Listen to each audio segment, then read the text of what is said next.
যেদিকে নজর যাবে সেদিকেই আপনি শুধু জঙ্গল আর জঙ্গল দেখতে পাবেন।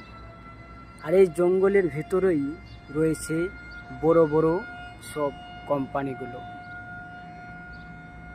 এই সামনে যে বিল্ডিংটি দেখতে পাচ্ছেন, এখানে পোল্ট্রি মুরগির বাচ্চা ফোটানো হয়। আর এইদিকে পোল্ট্রি মুরগি জব করে সকল মাংস প্যাকেট করা হয়। দেখছেন, চারদিক শুধু জঙ্গল আর জঙ্গল রয়েছে।